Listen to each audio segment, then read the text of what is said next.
Hi, I am Molly Parmer of Parmer Law, and with me I have Sunny Rose. And we are going to continue to talk about what happens when you or a loved one are facing federal criminal charges.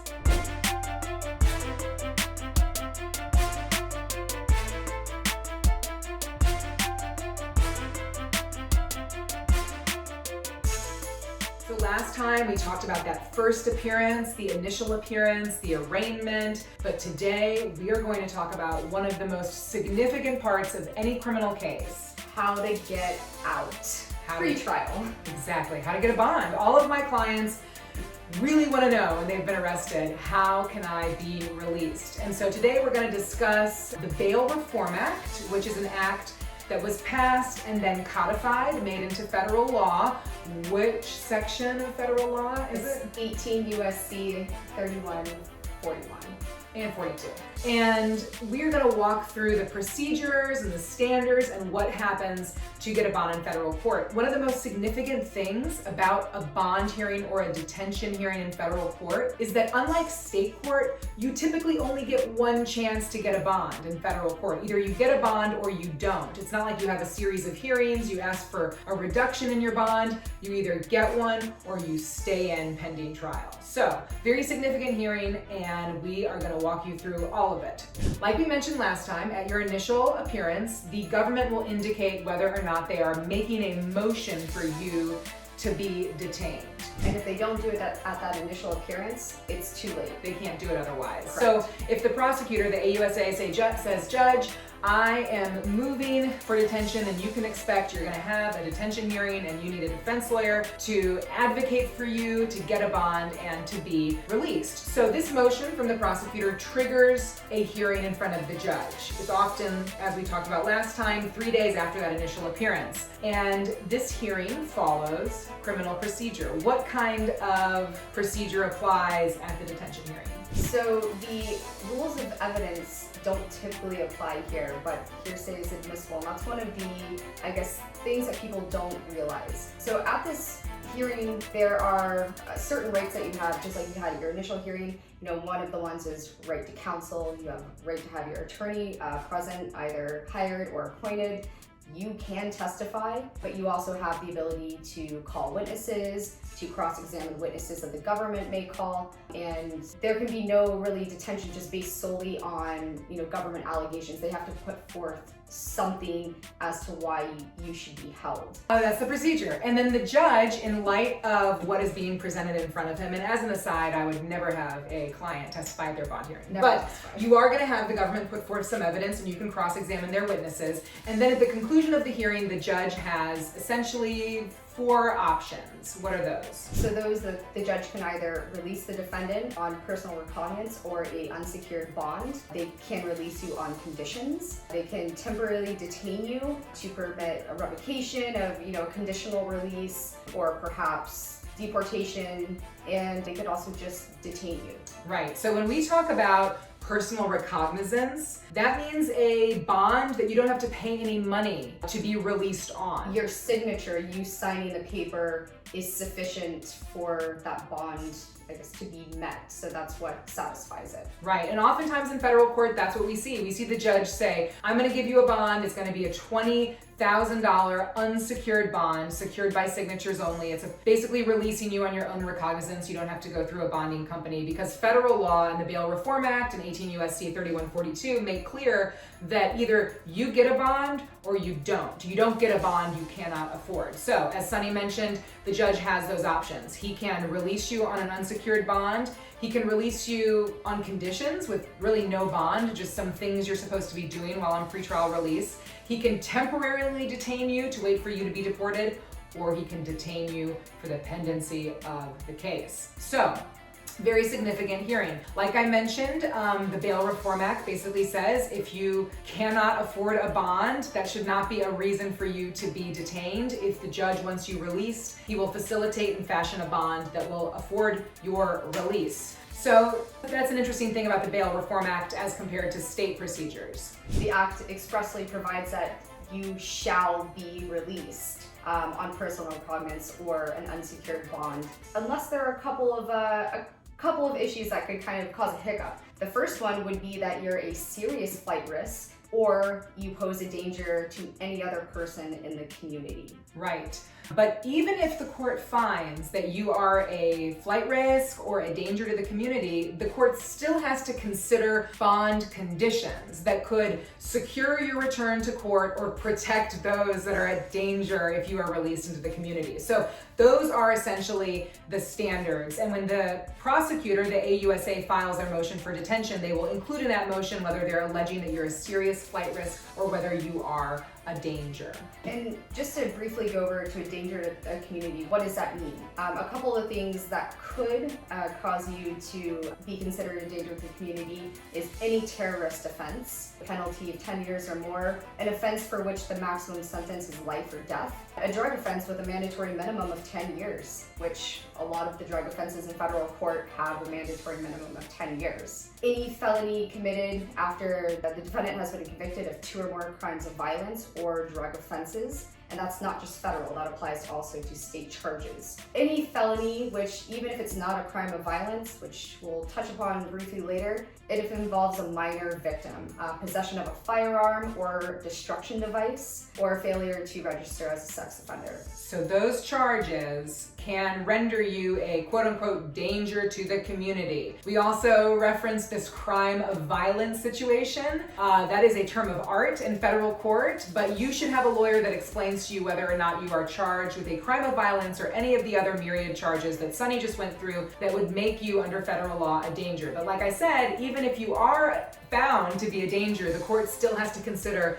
whether they can craft conditions that would still make it safe to release you. And when it comes to arguing, so let's say you've been found either a serious flight risk or a danger to the community. Again, all is not lost. Now your attorney, the burden shifts to your attorney to demonstrate to the court that you are either not a serious flight risk or a danger to the community. And this is the effect of this kind of presumption. It shifts the burden to the defense from persuasion to production. So this means although your attorney can get up there and they can argue and have the best argument ever, unless they actually produce something to the court, they bring something in, they bring in testimony or evidence that proves that you're not a danger or a serious flight risk, that would be insufficient. So what can you produce?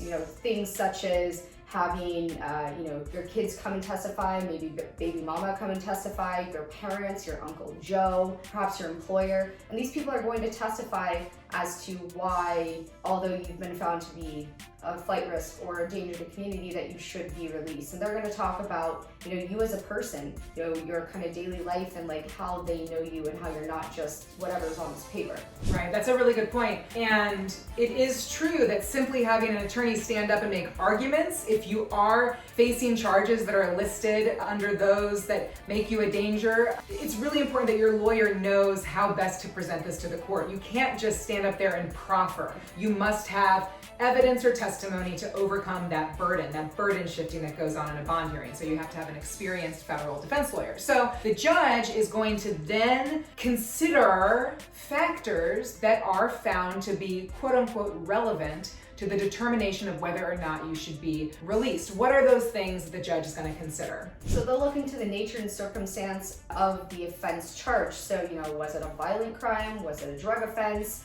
Did it involve a minor? Was it firearms, destructive device, terrorism? Those are probably not going to be in your favor. The next one would be the history and just kind of who the defendant is as a person, both their physical and mental capabilities, their family ties. Do they have family within the United States? Are they close to these family members? Furthermore, the community, how long have they lived in the certain town that they've lived in?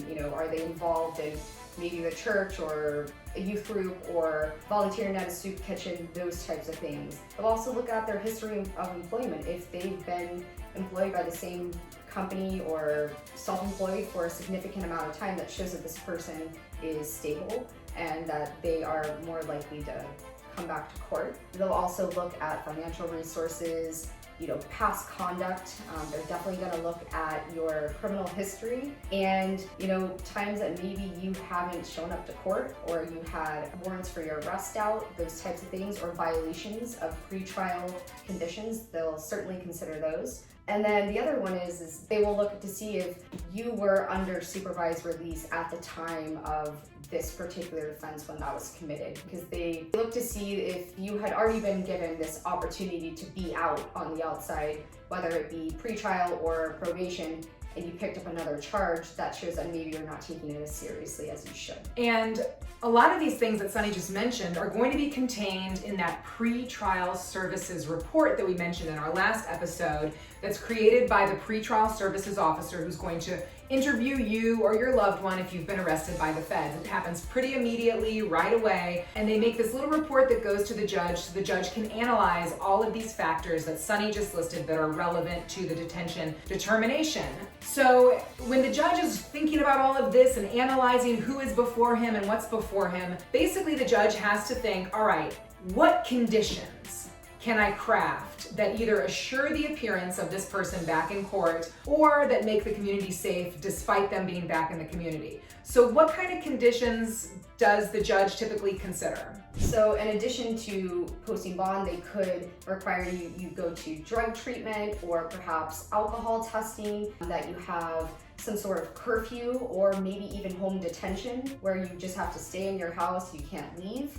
Maybe stay away from victims or witnesses or perhaps even co-defendants. You may have to maintain employment or maybe stay in school.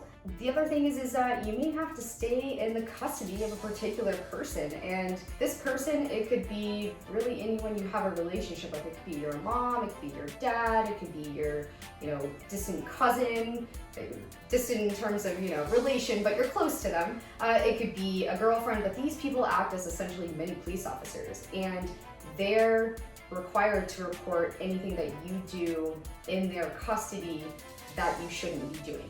Right. They are basically saying to the court, I will monitor this person. Yes. So they are a condition. The concept of a custodian is a condition the court can craft to release you. I'll release you, but your mom is your custodian. And if you make one move that is not proper or not in line with your bond conditions, mom has to call me, call pretrial services, and get your bond revoked. The other thing that Sunny mentioned, this concept of home detention or home incarceration, that often comes with electronic monitoring, which means... Well, we like to call that jewelry.